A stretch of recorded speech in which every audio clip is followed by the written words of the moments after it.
Jesus.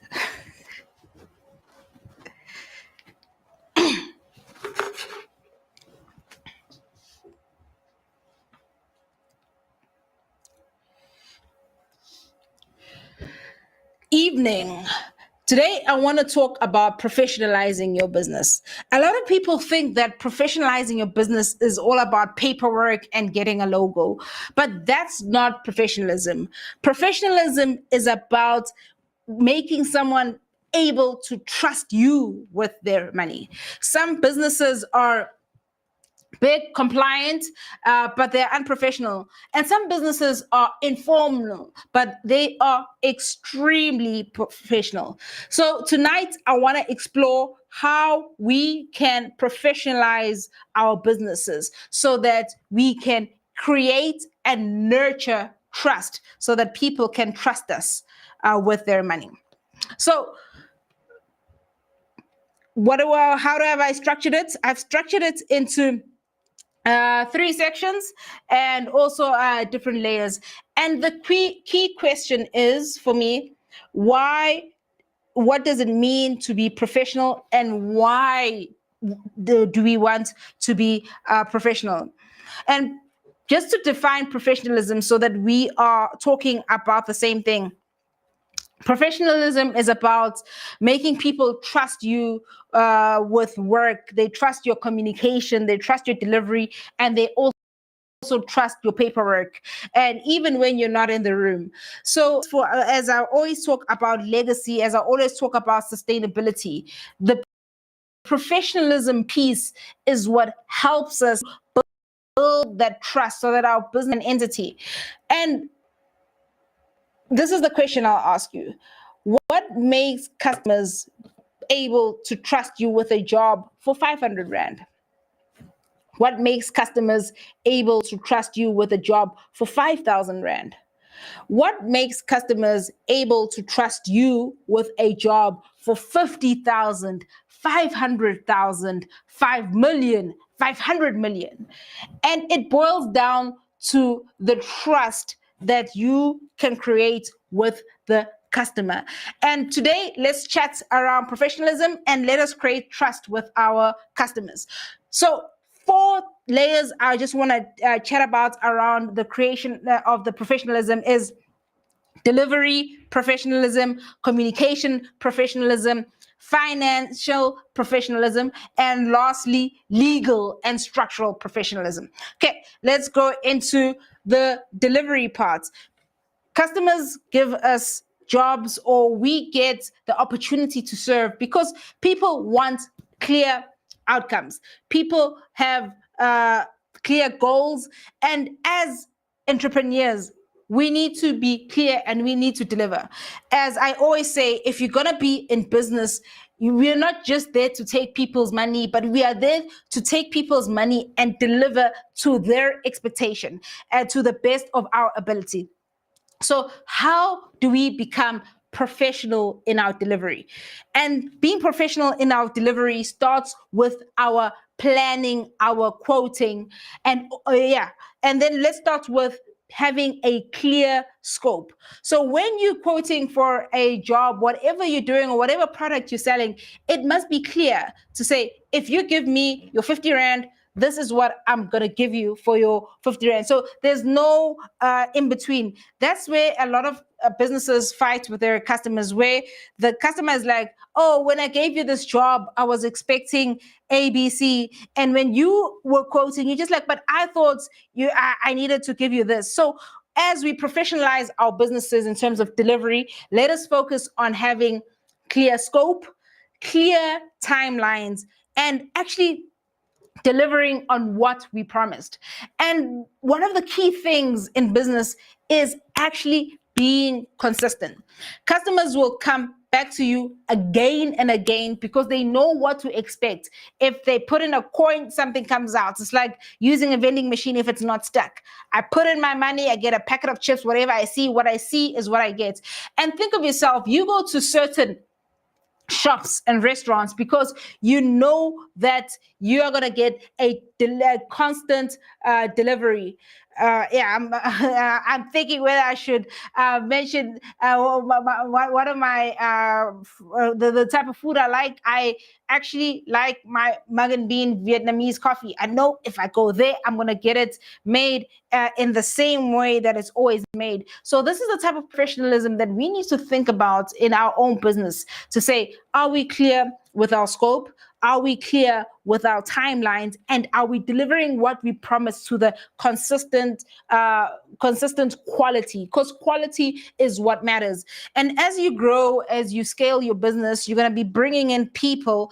And now it's a matter of how do you ensure that quality is maintained, whether you're there or not. Leaving this point, I asked this question again. If I gave you 50,000 today, would I feel safe as your customer? And then let's chat around communication professionalism. So this is what builds trust with you and your customers, because money is value and customers are attributing value to you. So when you communicate with your customer, you need to have the level of professionalism that they anticipate and have come to expect. So the key things that I even train my team, and I think this is what has helped me learn and grow throughout the things. Do you respond in time for business queries? The quicker you respond, the higher your chances are to close that sale or to close that customer. Why? Because that trust is building. The customer is feeling that, oh yeah, I'm talking to Utembi. Utembi is your pendula. And then there's another company and they're like taking days, they're taking like months to bring a quote.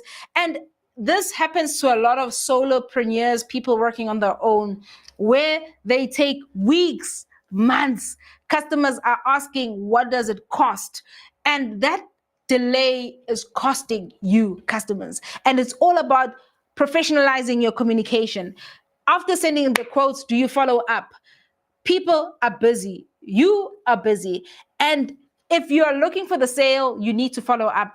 And following up is not comfortable. I don't like it myself, but you need to be professional and follow up. Say, hey, I sent you a quote. Any thoughts? The customer will either say yes, no, or they'll say maybe. They say maybe, then you say, hey, when can I touch base with you again? And they know that you're interested in that sale and you cultivate that sale. We're talking about professionalizing your communication. And as I spoke about earlier, your quotes must also be clear. Your invoices must also be clear. You'll learn along the way, or you see that you've in your quoting system, you have your product, you know what you're charging for, and you're actually clear.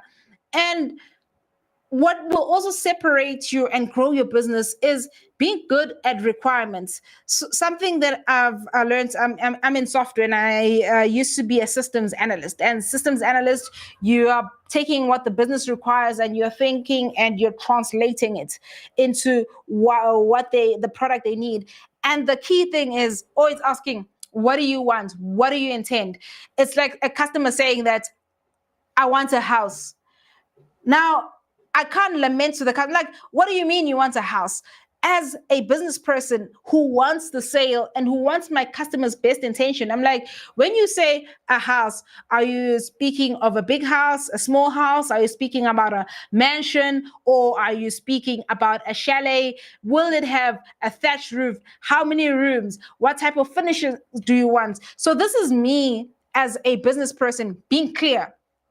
And what you find that the more questions of understanding you ask your customer and you show that you understand what their vision is and you crystallize and you visualize their vision, the more your customers will trust you and actually lean towards giving you the job. So with this one, it's more than going into the question, because customers will give you vague requirements. They'll be like, I want a smoke machine. I'm in the events business. Okay, you want a smoke machine. I know that there are 3 types of smoke machines. One way I can go about it is just give them a smoke machine because they asked. Or another way is to be like, okay, you want a smoke machine. How would you want to use the smoke machine? And they're like, oh yeah, it's a wedding. We've got a first dance, so we want the bride and groom to dance in the smoke. Or they say, hey, it's a kids' party in a school hall, so we want to create a club effect.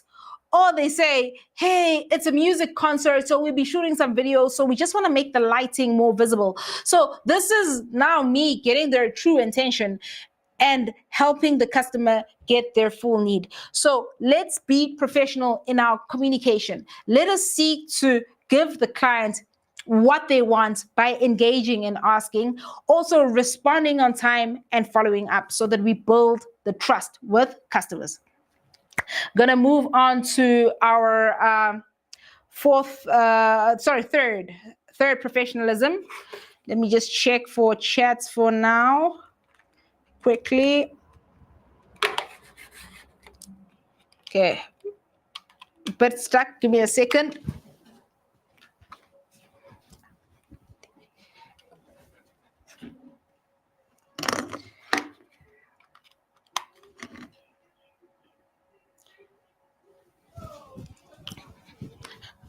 Okay, so let's look at financial professionalism.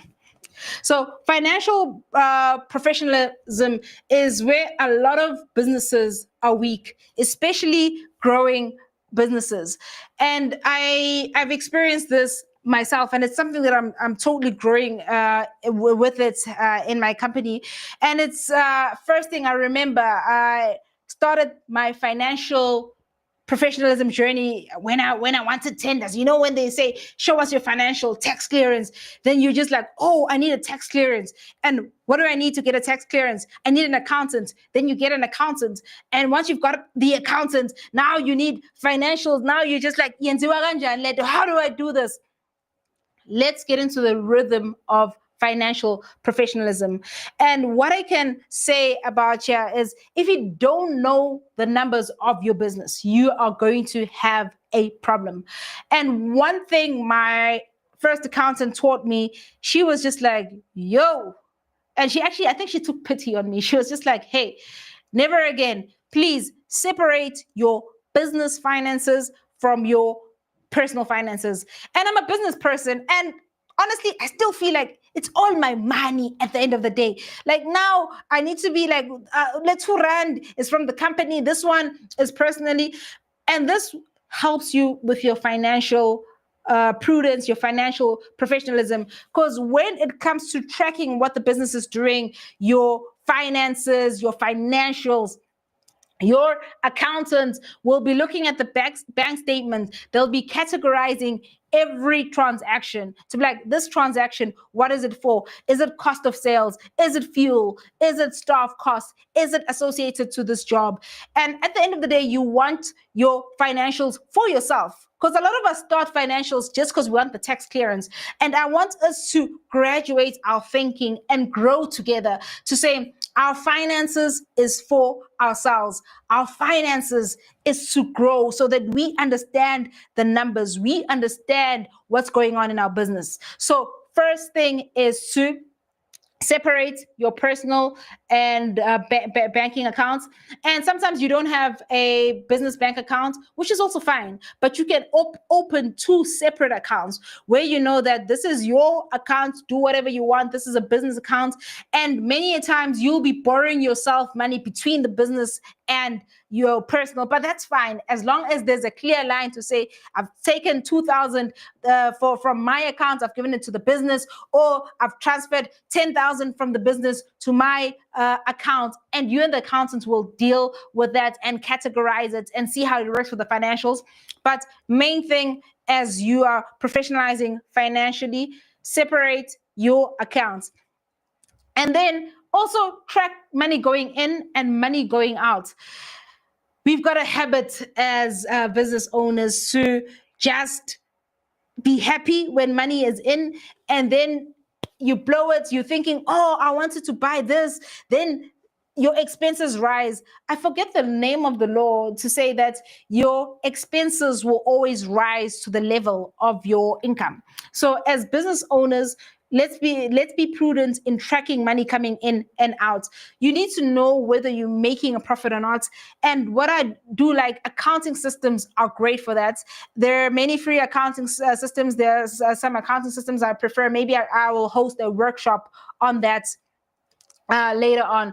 But get into a system of knowing if you're making profit or not. Sometimes we are blinded by big invoices. Big invoices are the most dangerous thing because you see money, but then the expenses pile up. Sometimes you'll see a big job to say, hey, I need to tile this house. So you've got this contract of tiling. Let's just pick a number, and you're just like 100,000. And then in your thinking, you're thinking, would say, okay, the tiles are going to cost me 40,000 from CTM. Labor is another 10,000. And there are other little expenses, the petrol going in and out, you're not counting, the money to exchange, the over purchasing of stock, or the under purchasing. So there are these many things. So what am I saying with the financial professionalism? Get into a habit, get into a system of professionalizing your business through managing your finances. And then lastly, let's chat around legal professionalism. So when we go into legal professionalism, this is when we just we chat around registration, compliance, and the question becomes, why must I have legal professionalism? And we can start by saying that registering your business doesn't make you professional. It makes you compliant.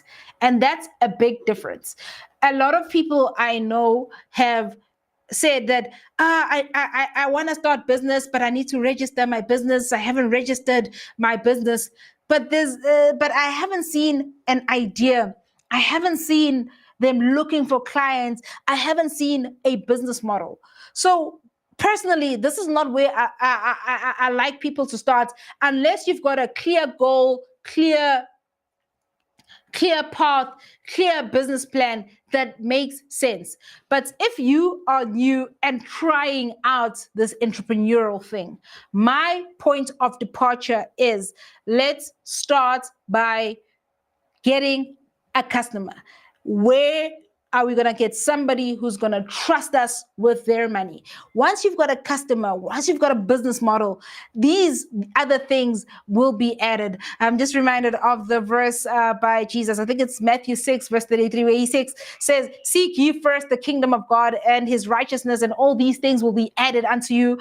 I just feel like when you are starting a business, seek ye first your client and business model, and all these other things we talk about shall be added unto you. So, as we've said, that registering your business doesn't make you professional, it makes you compliant. But how does it help? How I've seen it help is that a lot of companies, corporations are comfortable with dealing with registered and compliant businesses because that's how they load them into their supplier databases. And a lot of us got into this compliance thing by going further. So it will help you dealing with governments. It will help you dealing with corporates. And I can safely say that's where the money is at. Okay, so we're going to keep it simple. If you'd like a deeper dive into this, I think this is better suited as a workshop where we are interacting, where you're asking questions, where I can even bring in other professionals to help learn and educate. But now I'm just scratching the surface, sharing what's out there. Take what resonates. If there are any questions, I'd love to see them on the chat so that I can address them. So business structures, there are mainly four structures in terms of doing business. We also get NPOs, but I'm not going to get into that. But we get sole proprietors. A lot of us starting out, it's just me, myself. I've got an idea. I start working. I get my customer. They pay me. I grow the business. And this is how it works. So we have a lot of sole proprietor. And that's a good place to start. And then we've got partnerships where I go into business with somebody I know and trust. It's very important to go into a business with somebody you know and trust. And then we say, hey, this is what I'm bringing. I'm bringing the capital. I'm bringing the skill, or I'm bringing half the money. I'm bringing the other half of the money. This is how we're going to make the business work. This is how we are going to work in the business. This is how we're going to share profits. And this, for me, I'll always advise, if you're going to get into a partnership with anybody, please, please, please make it clear who's responsible for what, and what are the terms of ownership, what are the terms of sharing the work, sharing the profits, and also the terms of separation. We see a lot of business people going into business together, and then they'll say, my partner did ABC, my partner screwed me over. There's so many things that can go wrong and right with a partnership. So always be prepared that when you're going into business, it's not just an emotional thing of trust. Let's have things in black and white, because when you're going into the courts for some arbitration, they'll be like, where's the contract? Hey, it says that you own 20% and the other person owes 80. You can cry all you like to be like, hey, but I did the job, but then afterwards I invested. Those are all well and good, but the court deals with paper. So this, when spirits are high, when everybody's happy, let's have the conversation. Who's responsible for what? And how do we separate? Should we all grow? Because sometimes we think separation is only negative. Separation can be great, where somebody has an opportunity and to go work overseas, to move with their family. It's like, hey, I need to leave. But we all have rules and regulations of how we are going to separate. We need to go our separate ways. And if you plan to work that was partnerships. Let's go to joint ventures. Joint ventures is when you partner with different companies or different people just for a particular job. So you still maintain your separate identities, but then you are just partnering so that you can do a certain job together. Last one I want to touch on, which is very popular with suppliers of government and suppliers of corporates, is a PTY LTD. That's when, if you're in South Africa, you go to the CIPC. I think I should memorize what commission it is. So you go to the CIPC, you register your company, you reserve your name, you register it, and then you have your PTY LTD. And when you step into the space of registering a company, I encourage you to be ready. There are many compliance things that you need to do once a year, but sometimes it slips, and then you wake up 5 years later, you haven't done CIPC returns, you haven't done SARS, there's penalties. So when you step into the space, be ready, do your research, and put in your yearly reminders of what you need to do when.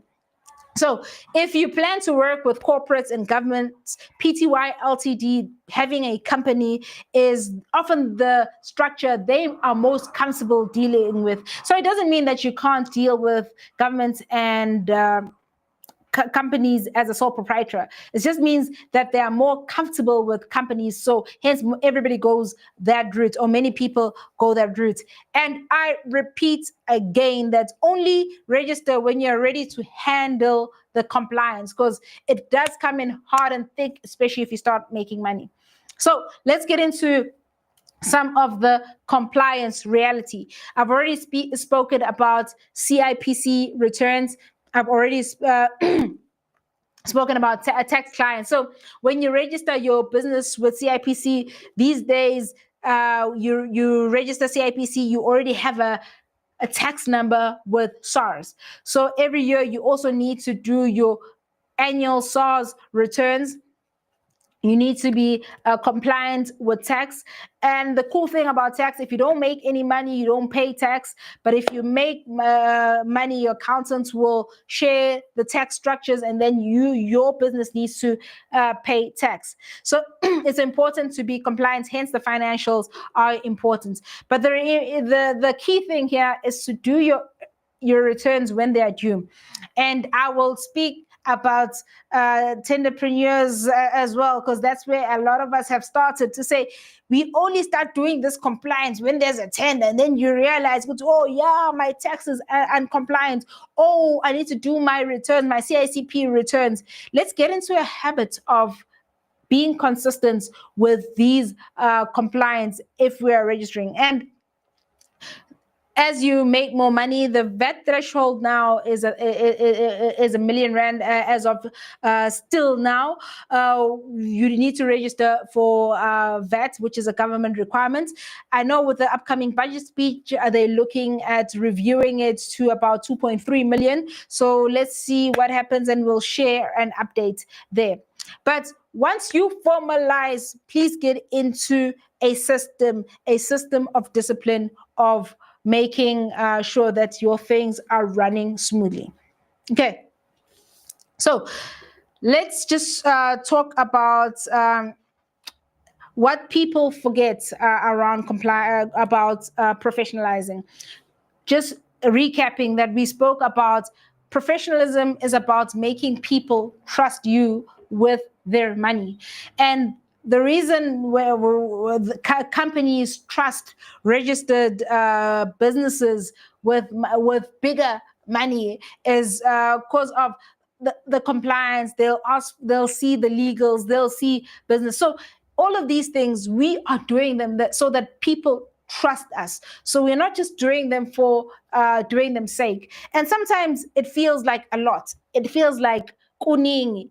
And how would I advise that you deal with it? Is always deal with what's pertinent or what's at hand. What will help you now? Take one step. If you see that in your journey you're going to be looking for funding, okay, do I clean up my financials? Okay, I want to be able to do business with companies. Okay, do I do my registration? How do I structure? In your communication, I want to make sure that I'm closing sales. Let me up my communication game. Let me up my financial, my legal, and my delivery game. But the game that must always be up, you must always have your delivery and your communication game up. Okay, so let's also talk around other things that help you look and be professional, because it's not just about looking professional, it's about being professional. It's about having contracts. I'm a person of my word personally. If I say it will happen, it always happens, and I pride myself in it. But I'm in business. I need contracts. I need terms and conditions. What are the terms? And these are the nuances that will make people pick you over another business, to say, okay, this person, okay, no, they're clear terms and condition. What are the conditions of deposits? Sometimes people are like, I see that there is, and then you're just like, hey, like, if people are just saying we'll see, am I safe here? So as a business person, depending on what you sell, what service you own, are your contracts intact? Terms and conditions, deposits, and the clarity of scope of work. And then it's also having pricing discipline. Know your costs. There's nothing as frustrating and annoying, downright annoying, as picking a service provider for a job, and in the middle of the job they come to you and they're like, no, we need more money. Oh, what we quoted, we forgot. Oh, something has come up. And it's the bane of clients' existence. And I've been part of a lot of building projects. Sadly, this also happens with IT projects as well, where customer asks, what's the cost? You quote. And then in the middle of the job, then you're just like, sekpele simende, sekpele ini, we need to bring in.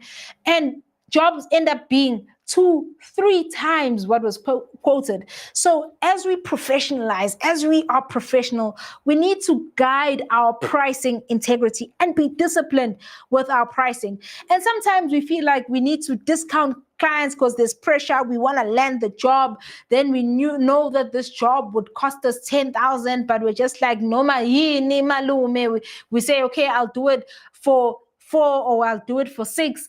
And when you're in the middle of the job, now you're still go, Oliver Twist, can I have more? So let us be disciplined in terms of knowing our cost and not to guess our margins. Let's know our margins and also have contingency for our margins. So, ladies and gentlemen, I must say, I'm very scarred, especially from the building industry, where building projects will cost two, 3 times. So ensure that you are not in that space.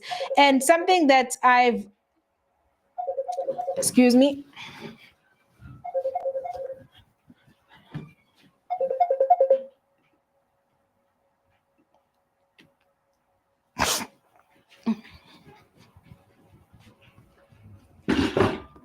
Okay. Some personal thing that I've actually done for myself to keep discipline in this is that I personally don't want to change prices after I've quoted a customer. Excuse me, this thing is.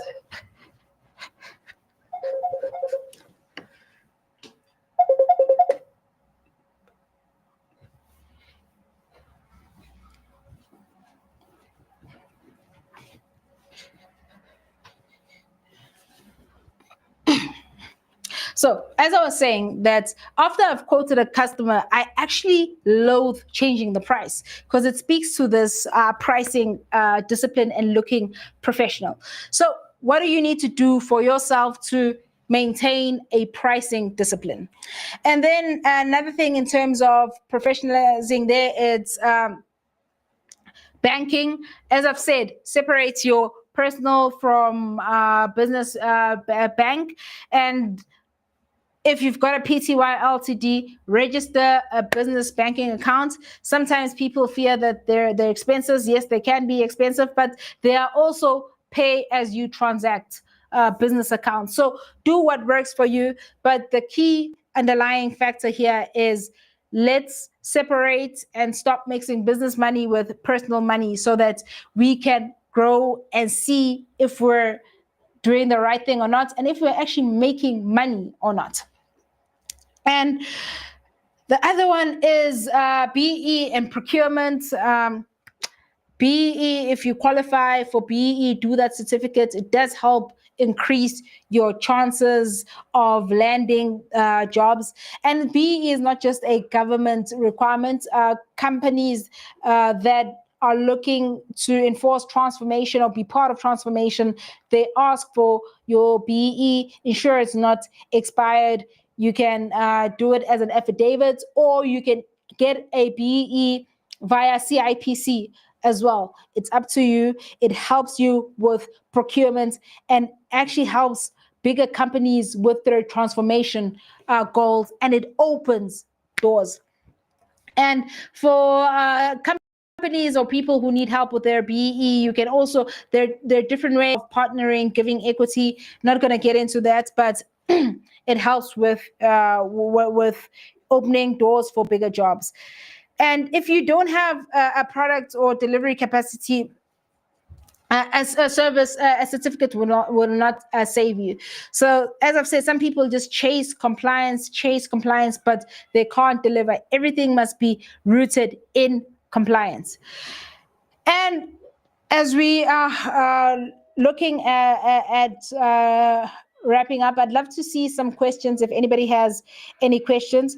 It's very important that we professionalize in stages. As I've said, sometimes it feels like this thing is a lot. Oh my God, I'm still just trying to do my job. I'm still trying to keep all the balls in the air. But start where it makes sense. Start where it will make the most impact for you, and it will raise your top line, or it will decrease your expenses. So look at starting where it makes sense for you. Okay. Cool. So if I'm giving straight advice in terms of where to start, as I've said, ability to deliver. If you're in business, ensure that you deliver and customers get what they pay for. Discipline in invoicing, ensure that you secure the money, and then also being able to get paid. Because I know a lot of business people who struggle to get paid, where you do the work for the joy of getting work, but when it comes to the money and getting paid, it's lacking. But you're seeing the invoices, but you're not getting paid. So let's professionalize in getting paid, and then just formalize the structure. And then, as I'm about to close off, risk becomes important. So if you are in business, assess your risk. Ensure that you manage your risk. Another reason why a lot of people operate as a company, because legally you as a your business is separate from the owners. So if there are any issues, the business is dealt with in its own personal capacity, unless there are guarantees signed. So please do risk assessments. Even when you take jobs, look at risk, because one wrong move can tear down years of work, years of building that you have done in your business. So, ladies and gentlemen, in your business, please, please, please assess risk. And if you're working in things like events, if you're working in things like construction, or things that deal with other people, please look at getting insurance or even public liability insurance. And also, if you've got staff, workman compensation, COIDA, and all these insurances to help protect you and help protect your staff and even help protect the public. Because if there's any injury that happens on site and there's anything found, you will be liable. So if you're in industries that can hurt people, please take public liability insurance, please take workman's compensation, and make sure that you are covered and make sure that your people are covered. And coming back and circling back, that professionalism is about building trust. It's not just about looking big, doing the compliance. It's about showing up consistently. Can customers get the same level of delivery, the same level of quality? Can they see the same whenever they come to you, your business, whether it's you or whether it's your staff? And how do we do it? Let's start where we are. Start small, build systems, separate your money, and deliver well. The goal is not just to look professional. The goal is to be trustworthy. So, ladies and gentlemen, thank you for tuning in tonight. And I hope this has been helpful. I'm just checking the comments to see if there are any questions. Thank you, Nomonde. Always look forward to your Thursday sessions. Really appreciate you joining. I'm going to give it a couple of minutes to see if anybody wants to put anything on chat. If there are any questions that you'd like to ask and I can answer.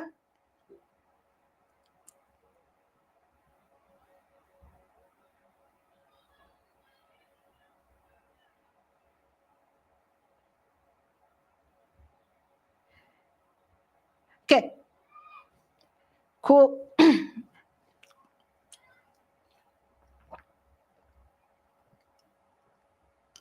Okay. Maybe let me close off with 3 questions that you guys can have in mind. Is at what stage should somebody register their business?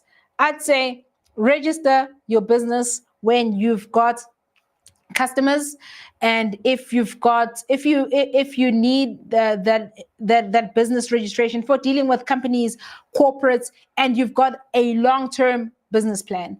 If you're still starting out and still figuring things out on a small scale, don't start with a registration.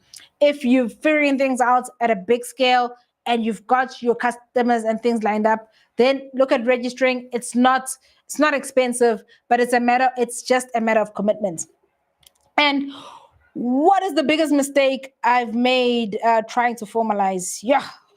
What is the biggest mistake?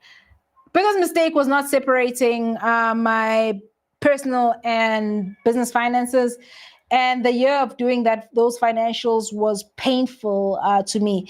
The pain is less. It's still is there's still some pain, but the biggest mistake I think I've ever made is not separating personal and business finances. And then another mistake I think is not understanding the process. It's hiring people, throwing the task over the fence, and not understanding what they're doing, not checking if they've done the right thing or not. So even as you bring professionals into your business, if you bring someone to help you with CIPC registration, if you bring someone to help you with your tax, if you bring someone to help you with your accounting, if you bring anyone into your business as a service provider to help you, please research the process, know something. The professional will have deeper knowledge, but on the surface, know what happens, know what needs to happen so that you can monitor, because at the end of the day, you are accountable, and sometimes service providers will knock you. So please, yeah, that's one of the mistakes I've made in terms of abdicating responsibility, and it has come back to bite me. And I'll ask you this question: are you professional in your delivery, and are you professional in your branding? I think I am. I think I can get better. The company can get better. We are striving and moving towards it. But yeah, that's where we're at. So, ladies and gentlemen, always appreciate it when you guys join. Please share any topics that you'd love us to with my team, or anything that we'd want to just chat about as we think of our businesses. Thank you very much for joining tonight, and I look forward to seeing you next Thursday. Peace.